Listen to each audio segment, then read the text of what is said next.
We're here in Huddersfield Town Hall. You've been here a few times before, not just in this space, but in this town. Yeah. And I wonder if you could start just by telling us a little bit about your relationship to Huddersfield and specifically to the festival.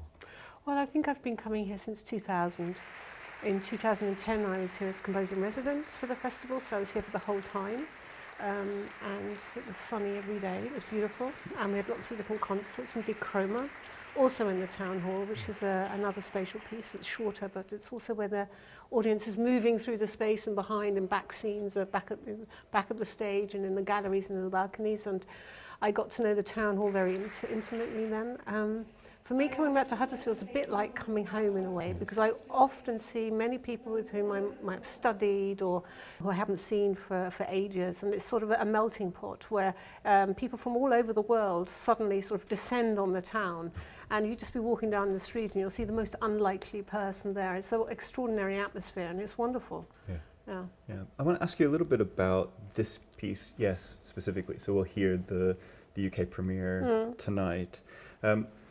Tell us a little bit about how you make decisions about the placement of the players across the space. As you say, you've worked in this space before, you know the space reasonably well, so you already had an idea of what might happen. But how are you then making decisions about what is actually going to happen, where people sit, where they're placed? Well, the first step really is just to sort of study the architectural plans of the space, to actually try and work out how do I work with these dimensions. And because I know the space already quite well, I also know the acoustic, and the acoustic here is extremely good. So it's a really beautiful acoustic where sometimes for certain text modules we have a little bit of amplification, but we barely need anything.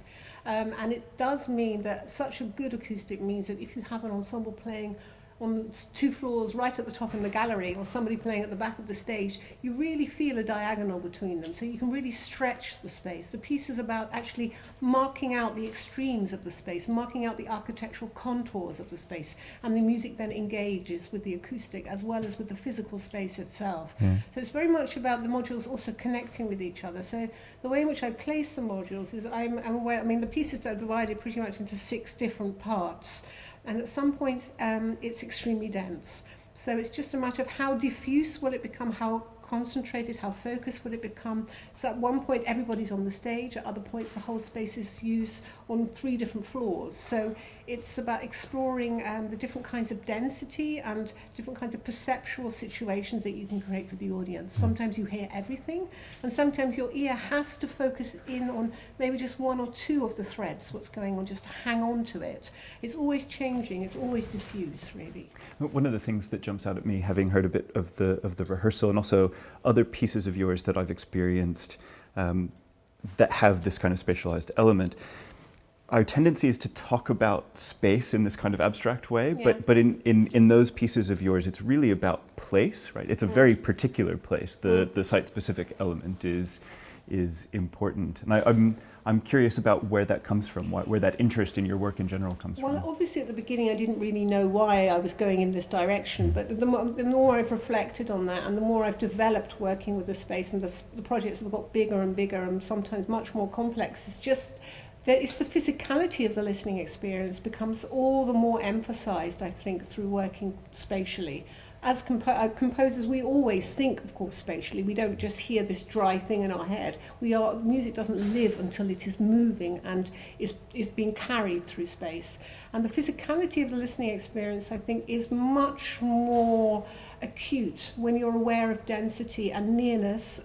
Density as in how full the space is with different kinds of musical levels going on or surfaces going out on, but also the nearness to the performing source of music or the distance to that. And so we're constantly aware of the music is closer and it's far away, and you're aware of music being in the foreground, in the background, in the middle, or that there's you can create an extraordinary flexibility between these different layers, and it's working with that, you're aware that the space can be compressed or it can be opened up. And it's like the space becomes, it's like you're inside the ensemble itself. The space begins to breathe, and actually you feel, one becomes aware of the fact that the performance situation is actually a living, breathing organism. And I think it just makes the listening experience somewhat more physical and alive. Well, you have the experience as a listener that you are here, Yes. right? Which is really important.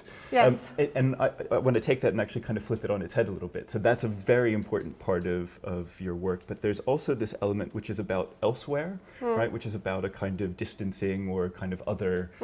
I'm thinking in particular about some of the elements of sort of nostalgic or evocative kinds of materials like music boxes or radios, which have this element of kind of taking us someplace else through memory. So is that related as well to the sense of here I think it's definitely and place? very much so. I think by using a kind of object trouvé, you know, these found, already prepared, already finished objects, which we have, to which we have subjective, almost melancholic, sometimes connotation, but which there's a subjective emotion can actually be generated through just hearing this fragment of a music box, turning that radio sound on and off, having the record player just on the last groove repeating or something. There are certain connotations which you can't really name, you can't really put your finger on it, but it has a very, it stirs things up a wee bit.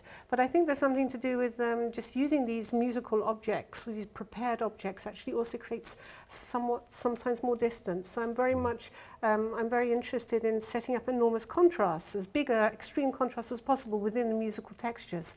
And that's just another way, on another level, with another parameter of setting up further extreme contrasts, I think. Yeah, I want to ask you a little bit about the approach to instruments in general. And you said something in the talk that you gave to the CeReNeM colloquium on Tuesday, that you're working your way through the orchestra, which really jumped out at me. And there are a couple of things about that seem important. So one is the orchestra, the idea of the orchestra, the instruments of the orchestra, but also that there's a kind of discipline to really working through one instrument at a time and really digging as deeply as you can.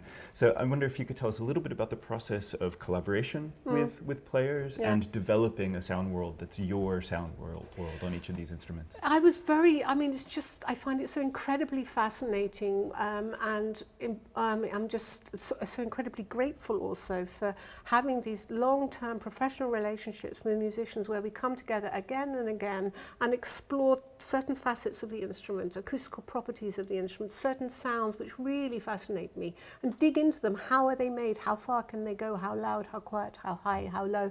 You know, where do they come from? What's happening to the instrument? Why does it happen on this instrument and not on another instrument? And then at the same time, watching the musician engaging with his instrument, the relationship between the performer and his instrument, this extraordinary, strange, intimate relationship, which has been going on for years. It's probably the most loving relationship they might have, you know. And there's this oneness, I find it fascinating to study that, to be aware of the gesture behind the sound. And through working with musicians one-to-one, I feel very privileged to be able to really observe how a sound is created and to know exactly why that sound is sounding how it is sounding right now. So that's very important for me. I do feel as if it's very important as a composer to define the essence of what each instrument is. So what is the violin? What is the trumpet? What's its essential sounds? One way of engaging with that is, for example, when Marco Blau, the trumpet player, the first trumpet player here in the ensemble, takes out his trumpet from his case, what's the first thing he does? He goes, plays these really weird, low, kind of mega bass pedal notes, and he's flapping his lips, and he's doing all these things with air. That's for him the essence of the instrument. You take out the violin, someone will be going, diem, diem, diem. You know, what's the essence of the instrument? How does the performer engage almost unconsciously the first time they set eyes on their instruments every day? That's very important and plays an important part in establishing the core elemental palette of colours which I work with each individual instrument. There's also a certain obsession, though, in that working, and as I was preparing for the talk or the little introduction that I gave for the honorary doctorate on Wednesday, I was going through your works list, and you can see very clearly these kind of areas where you've honed in on an instrument or maybe a pair of instruments. I mean, you can see that in this piece, the results of some of those those working processes that go back 25 years. But I'm curious about that you keep digging. I'm thinking about the double bass, right? That you have this really long relationship with the double bass, and you keep going. So it isn't just that you find some sounds that you like and now I'm going to use those sounds. It is something deeper than that. You're trying to find some sort of fundamental essence. Yeah, some fundamental essence of the instrument, but of course, you know, just like you and I could be somebody very, very different, had life done different things to us, had we had different experiences, had we made different decisions and ended up in a different place. Another facet of your personality, of your identity, perhaps could be more to the foreground. Everybody has multiple possibilities of what they could be. And I think it's just like that with the instrument. And sometimes I just turn the corner with an instrument and think, Right. okay, well now we can go completely out of the other perspective. For example, on Sunday, Carl Rossman and Richard Haynes are going to be playing my bass clarinet duo, which has very much worked with them over a long period of time developing these sounds, particularly with Carl. And what I did is I developed a very detailed, comprehensive timbral palette of sounds for the bass clarinet, which were extremely quiet, extremely fragile, and always just almost breaking. And I wrote him a solo, and it's in all different kinds of pieces. I've employed these sounds more and more. And then I turned them on their head, and we explored all the fortissimo sounds. And what would happen if you clone that instrument? So you actually have the same thing happening, but on 4 different levels, not just on 2 different levels, with the chords, with the dyads. And I found that fascinating, just to dig out another facet of the instrument. But obsession, I mean, surely everyone who's involved with the arts, every artist and every medium has to find their obsession, their reason that they want to do it. And that's one of the wonderful things about what we do, is that we establish, we focus on that one thing. We frame and recontextualize that thing which is there anyway. And that's what art's all about, I think, isn't it? It's finding your obsession and framing it, presenting it, making something beautiful or wonderful out of it and letting it go. Yeah. Can I ask a slightly technical question, which is a bit about pitch? Yeah. And for me, I get a sense in listening to your work that pitch is inextricably linked to instruments. Yes. That it's not something that exists in the abstract, that No. A flat is that A flat on that clarinet, Yes. in that register, Absolutely. with that dynamic. Yeah. And so one of the words that I think I used in the introduction for the award on Wednesday was that your work often feels solid. The materials to me feel not just that they have a kind of abstract shape or weight, but that there's something kind of enclosed about them. And so for you, is pitch part of that enclosed object, that the sound is already present with pitch, timbre? Yes, I think very much, and I think pitch, pitch is like, is also colour. A chord, if you change the construct of a chord, then you have a different colour, obviously. I mean, something also that Enno Poppe is totally involved in, but from a completely different perspective. His extraordinary, weird and beautifully, complexly constructed chords are all about finding different kinds of timbral possibilities by building different kinds of chords. I'm interested in colour from a different perspective, but every instrument, I mean, obviously, because of the acoustic characteristics and properties of certain instruments, certain central tones are akin to that instrument, define the very essence of that instrument. And a B flat on a grand piano is very different to a B flat on a violin. Now, if you hear a B flat on the G string on a violin, that's a certain sound, and that has certain potential for me, and it's completely different to a B flat on the trumpet, for example. Yeah, I just wanted to say to close, what an absolute delight it's been to have you here and interacting with the students this week. Congratulations again on the honorary doctorate award. It's an honor for us as well to have the association with you. I'm really hopeful that we have you back and make the most of the relationship. Well, I mean, for me, it's a massive honour. And, you know, it means all the more because it's Britain. Because, you know, I've lived in Germany for many years, but actually I do come home when I'm here.